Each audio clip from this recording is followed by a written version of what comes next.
Buenas tardes. Vamos a tratar hoy por este medio el tema de transporte intrahospitalario de paciente crítico, adultos internados en las UCI. Hay un capítulo de adultos porque es basado en consulta bibliográfica de adultos y enfocado en UCI, que es de donde trabajamos y de donde habitualmente trasladamos pacientes para bloque quirúrgico, para imagenología u otros procedimientos. Lo de pacientes también, hay una diapositiva que hago mención al donante en muestra cerebral también como un caso especial de traslado intrahospitalario en paciente fallecido, ¿no? Bueno, ahí está la definición de transporte, movimiento de pacientes dentro del mismo hospital y entre distintas áreas, con finalidades de pruebas diagnósticas o terapéuticas. Es un tema importante debido a la frecuencia, dependiendo del tipo de unidad en que trabajemos, la frecuencia en que se realizan procedimientos imagenológicos o intervencionistas o mismo cirugía en pacientes internados. Dada la frecuencia, como veremos después, de una cantidad de efectos adversos relacionados a la fisiología, al estado fisiopatológico del paciente, a la enfermedad de base, y el momento de la evolución en que se realiza el traslado.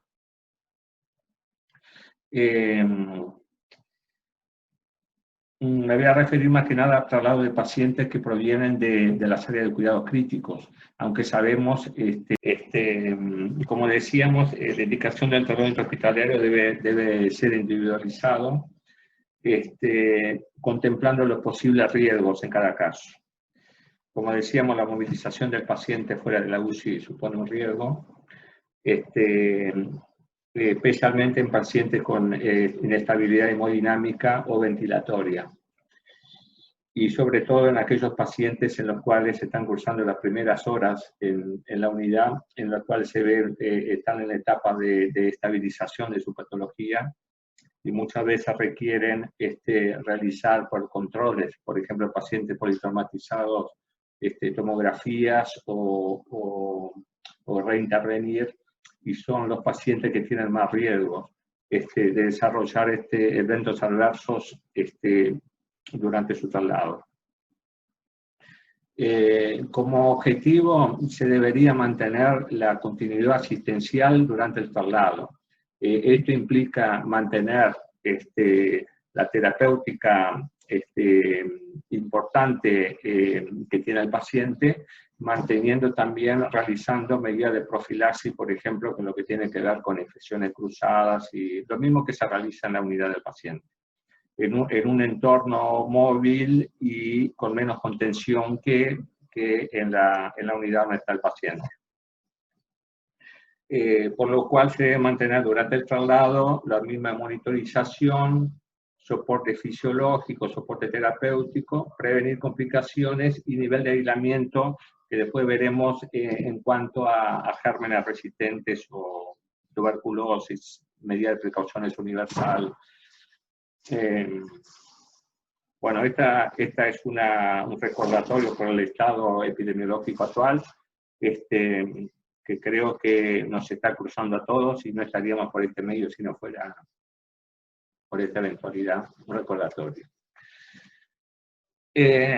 Como decíamos, pueden haber, los pacientes pueden estar sujetos a complicaciones imprevistas. La incidencia de eventos adversos puede alcanzar, según los diferentes estudios, hasta el 68%. La mayoría son menores, es decir, son alteraciones fisiológicas que no implican una rápida respuesta o cambio terapéutico.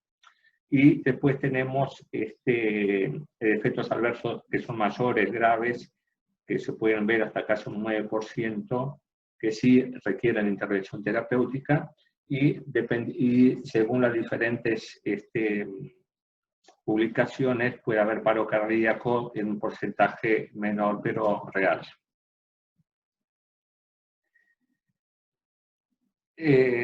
Vamos a hablar después como factores de riesgo para el desarrollo de efectos adversos. Aparece el tema de la comunicación previa, que después veremos que tiene que ver con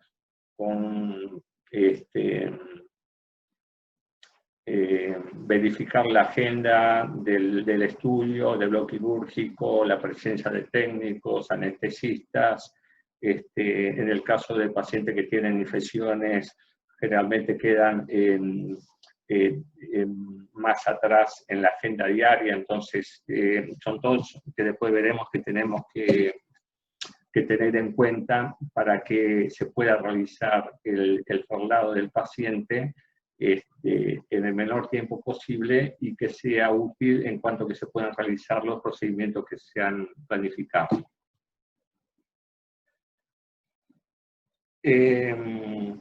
Dentro de los eventos adversos, vamos a ver que están relacionados con el equipamiento, sabemos lo que hemos hecho muchos traslados de pacientes críticos, mal funcionamiento, se agotan baterías, dejan de funcionar oxímetros, falta de cables, oxígeno, problema varios con drenaje, con sondas. Y después tenemos factores adversos relacionados con el equipo humano que participa en el traslado. Después veremos en más detalle, pero tienen que ver con la idoneidad, la integración de los equipos, la idoneidad, que veremos después que va a depender de una evaluación de riesgo que se puede hacer en cada caso, en cada paciente, determinando la constitución de ese equipo de traslado. Y después tenemos factores vinculados con el propio paciente, que son menos frecuentes, tienen que ver con que tienen mayor impacto, como decíamos hoy, en las etapas iniciales de la evolución del paciente en la unidad, o en aquellas situaciones evolutivas en el cual nosotros necesitamos realizar procedimientos o reintervenciones en pacientes que ya están ingresados y que presentan inestabilidades propias de su complicación.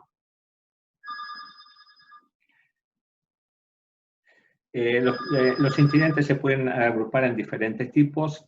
Podemos ver alteraciones cardiocirculatorias que pueden ir desde hipotensión arterial, arritmias, paro cardíaco, pues incluso la muerte.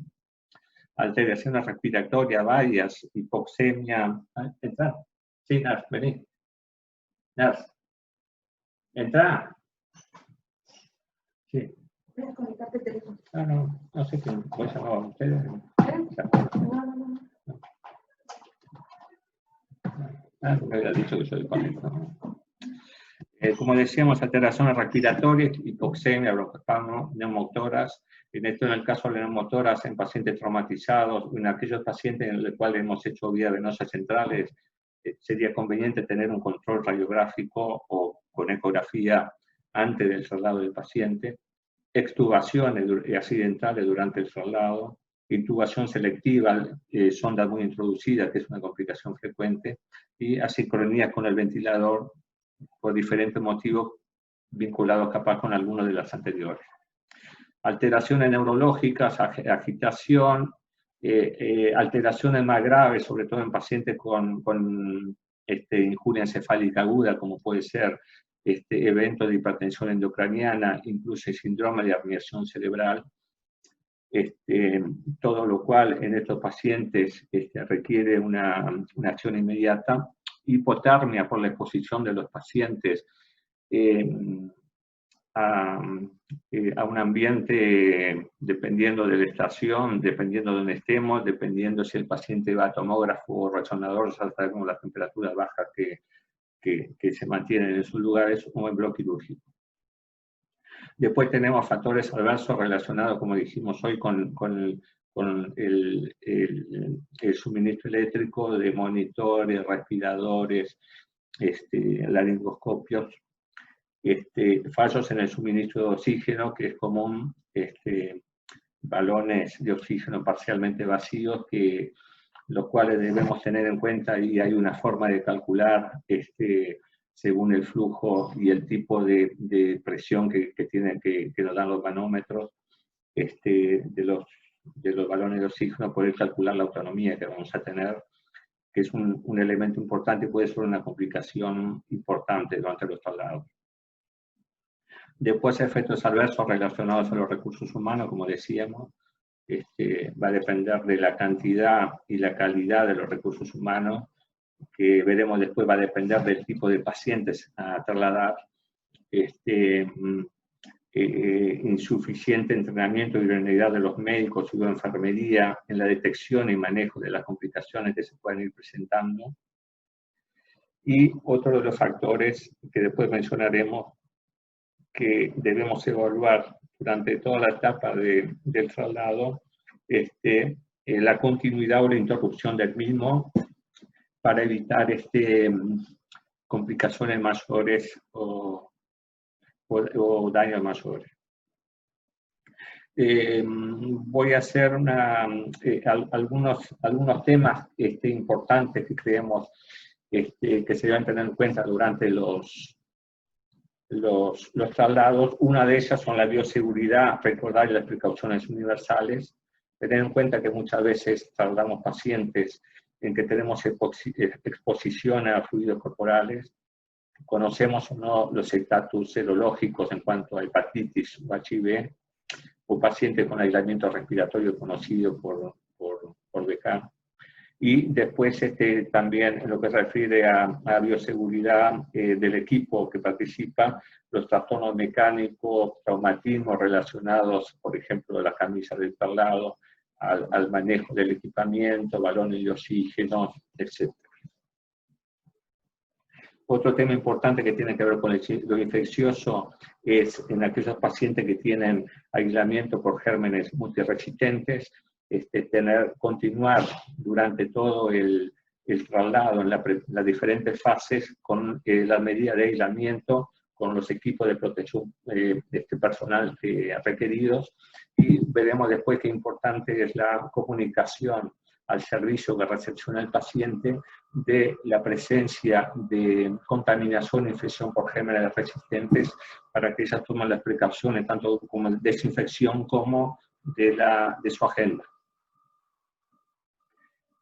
Bueno, como decíamos, mantener la medida de aislamiento, el uso de los EPP. Creo que hoy en día se tiene que mencionar este tema de la epidemia actualmente del SARS-CoV-2, el COVID-19, que es un desafío en múltiples aspectos, tanto diagnósticos, tratamientos. La forma de presentación clínica de estos pacientes puede ser muy grave, con injuria encefálica aguda, pacientes con insuficiencia respiratoria. Bueno, como estamos viendo, cómo disminuir los incidentes y los efectos adversos.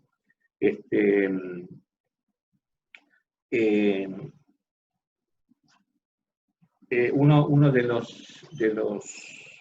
las medidas es la estandarización y protocolización de todos los procesos, planificación y organización rigurosa de los traslados, desarrollando el listado de verificación. Después vamos a ver los checklists, la utilidad que pueden tener para este tipo de procesos. Uso de equipamiento específico para el traslado, como ser toda la camilla, respiradores y todo el equipamiento de soporte.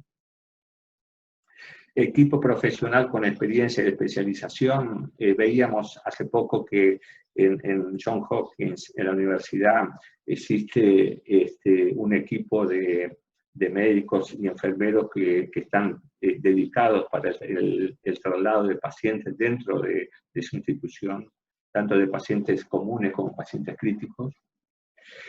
Y accesibilidad física de las áreas de destino, que eso es un tema más de edilicio, ¿no? Se han mencionado también algunos factores protectores o que disminuyen la incidencia de estos efectos adversos. Uno de los puntos es evaluar cuando se plantea el traslado de un paciente, si realmente se pueden obtener beneficios, tanto cambios terapéuticos, por ejemplo, de estudios imagenológicos, o de intervenciones. Por ejemplo, se ha visto, por ejemplo, que el traslado a áreas a estudios imagenológicos puede dar lugar a un cambio en terapéutico en el manejo del paciente que se puede ver hasta en un 39% de los casos. También otro de los avances en los últimos años, y acá en Uruguay también, es poder realizar al lado de la cama del paciente una serie de estudios imagenológicos o procedimientos mínimamente invasivos, como pueden ser punciones ecoguiadas, traqueostomía, fibroscopía, gastrotomías incluso, para disminuir la necesidad de los traslados innecesarios. Es fundamental la estabilización de los pacientes previo al traslado, aunque sabemos que depende del tipo de paciente. Hay pacientes que se estabilizan lo máximo posible y tienen que ir igual a bloque quirúrgico a intervenirse, por lo que es necesaria una compensación hemodinámica, medio interno, acidosis metabólica, volumen, reposición batimétrica y llevarlo en las mejores condiciones posibles, no pudiendo en esos casos posponer. En otros casos, como pueden ser estudios que muchas veces pueden no arrojar, como veíamos ahí, un cambio terapéutico importante, pueden llegar a posponerse. Eso habría que individualizar en cada caso. Es importante la anticipación, organización y planificación de los traslados, teniendo en cuenta, después veremos una valoración de riesgo de cada paciente, tener en cuenta todos los participantes y todos los servicios que van a tener que ver con el desarrollo del traslado, poder detectar incidentes que tienen que ver con el estatus clínico del paciente, con la premura del traslado, cuáles son las indicaciones de ese traslado, van a depender también la posible incidencia de efectos adversos durante ese traslado.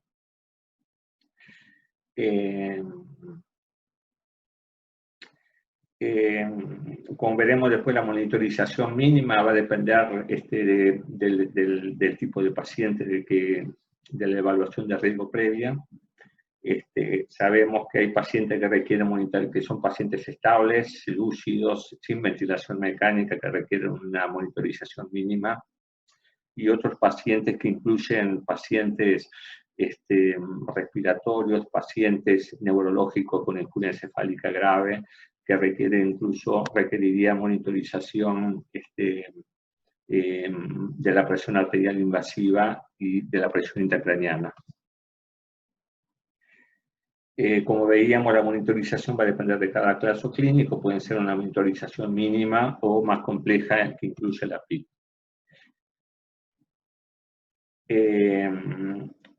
La dotación de recursos humanos va a depender también de esta categorización de los pacientes.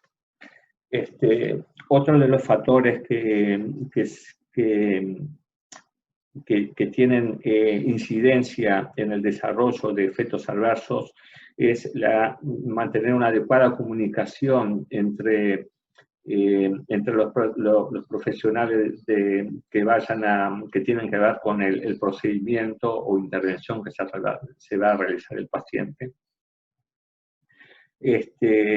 Teniendo en cuenta el reunir y traspasar toda la documentación e información con el objetivo de disminuir el tiempo de permanencia del paciente durante el traslado en espera por ejemplo, de documentación que no se llegó o información pertinente que falta. La comunicación es muy importante, que tiene que ver con pacientes muchas veces vigiles, lúcidos, tienen que ver con el grado de ansiedad o estrés que implica el traslado o el procedimiento que va a ser sometido, comunicación a familiares, tutores, a todos los que tienen que ver con el paciente, los consentimientos informados. En el caso de pacientes con insuficiencia renal, sabemos que tenemos que pedir hacer consulta con un nefrólogo por el uso de contraste. Alergias previas y tratamientos previos, profilaxis, información acerca del estatus microbiológico, como veíamos hoy, y coordinaciones más prácticas como ser ascensoristas, camilleros. Acá vamos a ver después más como factores que disminuyen también la incidencia. Veíamos a la competencia, entrenamiento de los equipos, de los recursos humanos, aspiración, esto tiene que ver con por ejemplo, aspiración de secreciones antes, durante o después del traslado, el uso de medicación, y la capacidad para realizar la reanimación básica y avanzada, todo lo cual son competencias del equipo que realiza el traslado. También otros factores son el uso de materiales específicos y dedicados para los traslados, como pueden ser camisas, respiradores y todos los sistemas de sujeción, bombas y drenajes dedicados para este fin. Se deberían estandarizar estas prácticas a través de protocolos. El uso del listado de verificación, los checklists, que se han demostrado que son útiles, por ejemplo, en ambientes quirúrgicos o en el ambiente nuestro, en el caso de realización de vías centrales. Y la utilidad de registros de eventos adversos y que ocurren durante el traslado.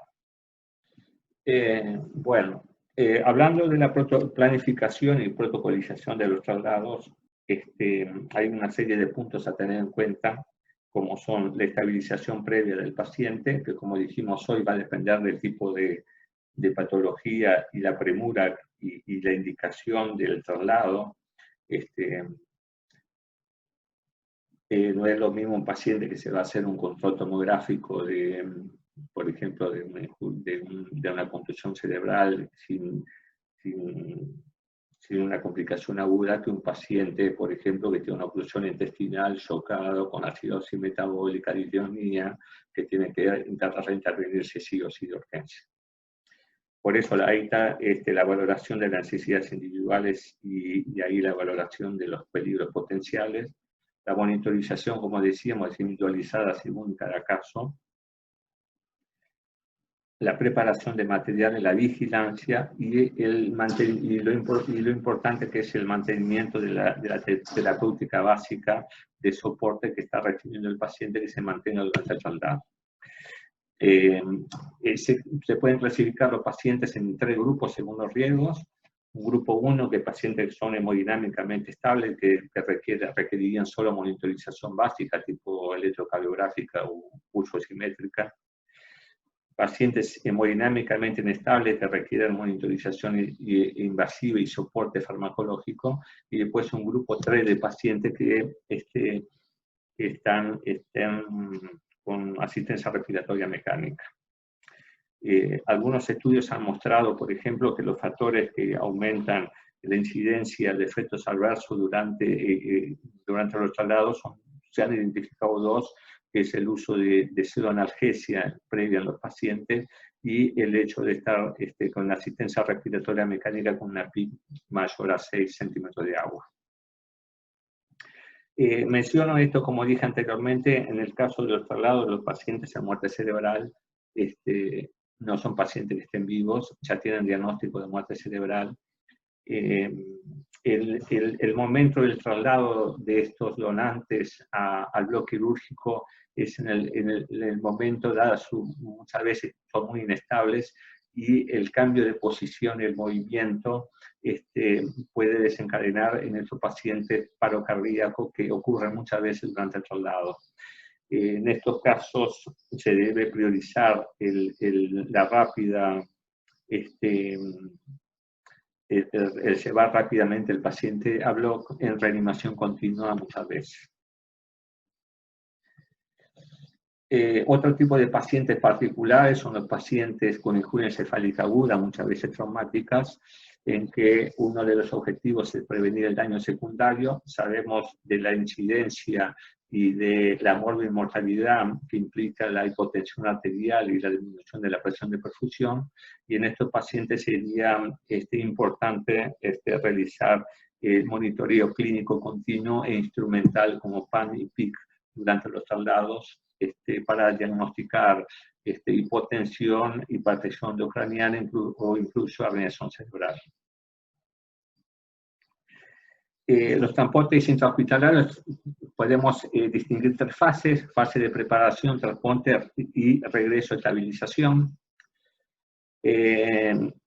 Es importante evaluar en cada etapa la continuidad o no del traslado, dependiendo de la monitorización y de los datos o inestabilización del paciente. Por ejemplo, muchas veces llevamos paciente de imagenología y ahí se encarga el anestesista, después nos trae el anestesista o esperamos nosotros. Es diferente el bloque quirúrgico, el cual el paciente es llevado a bloque quirúrgico, se interviene, que pueden durar muchas horas, ocurren una serie de eventos y después regresa traído por médico anestesiólogo a la unidad. En la etapa de preparación es importante, como veíamos, lo de la comunicación, confirmar el servicio receptor, el horario y la disponibilidad de los técnicos, realizar el informe pacientes, familiares o curadores, etcétera, verificar consentimientos informados que van a ser requeridos y obligatorios, y evaluar la necesidad del estatus neurológico de sedación, analgesia o curarización. Después de la evaluación, como veíamos, del nivel de riesgo, pacientes más graves, ventilado, inestabilidad hemodinámica, se debe evaluar la integración del equipo asistencial durante el traslado, en cuanto a la cantidad y idoneidad de médicos, enfermería, camillero. Previa a la pasaje a la camilla de traslado, reunir el material y el personal adecuado. En cuanto a la preparación del paciente, creo que hay que insistir en que se debe simplificar al máximo posible. Todo lo que no es útil estorba. Se deben, el objetivo es que el entorno paciente-camilla sea lo más sencillo posible. Se deben desconectar y asegurar todos aquellos drenajes, catéteres y sondas que no se requieran durante el traslado. Y llevando a su vez la mínima cantidad de sueros o bombas de infusión. Muchas veces se sacan nutrición, sueros que no son necesarios, se dejan solo bombas como vasopresores para hacer que el entorno del paciente sea lo más sencillo posible para evitar así salidas accidentales de catéteres, de bombas.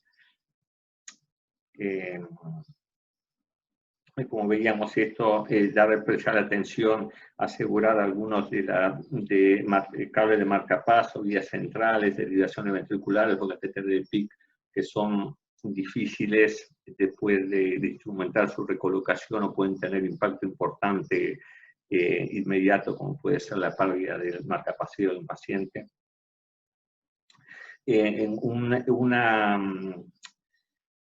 Un tema importante lo que tiene que ver con la vida aérea, la respiración y la ventilación, tener en cuenta el médico que realiza el traslado del grado de dificultad de la intubación por si hay que reintubar al paciente, y contar con los dispositivos necesarios para vía aérea dificultosa. Asegurar todo lo que tiene que ver con el neumotaponamiento, aspiración de la vía aérea, verificar todo lo que tiene que ver con el suministro de oxígeno, correcto funcionamiento de los oxímetros, del voz autoinflable, bueno, de todo lo que conocemos que tiene que ver con el manejo de la vía aérea y lo que tiene que ver con el ventilador, nivel de batería, carga, funcionamiento y programación. En cuanto a catéteres, drenajes y sondas, el vaciado y conexión de la sonda vesical, sabemos que el correcto manejo de esto previene, como se han estudiado en algunos casos, por ejemplo, la incidencia de infecciones vinculadas al otro lado, lo mismo para el tema del aumento de neumonias por los otros lados. Las derivaciones ventriculares, que muchas veces deben ir cerradas porque justamente lo que se busca es ver, por ejemplo, un paciente que si desarrolla o no hidrocefalia. En esos casos está discutido, en otros casos, si debería llevarse la derivación abierta o no. Es importante, ¿se paró? Bueno, continuando con la etapa de preparación, sería necesario la utilización de trasladar al paciente con un cardiodefibrilador, lo cual deberíamos verificar antes cables de alimentación y correcto funcionamiento. El gel para el uso de para cardiovertido desfibrilar, que es en la etapa de preparación del pasaje del paciente a la camilla, mantenerlo conectado al respirador y al monitor de la unidad, realizar últimos controles, después desconectar y conectar con el respirador y monitores de camilla y esperar unos minutos para ver cómo responde el paciente a ese cambio, de camilla.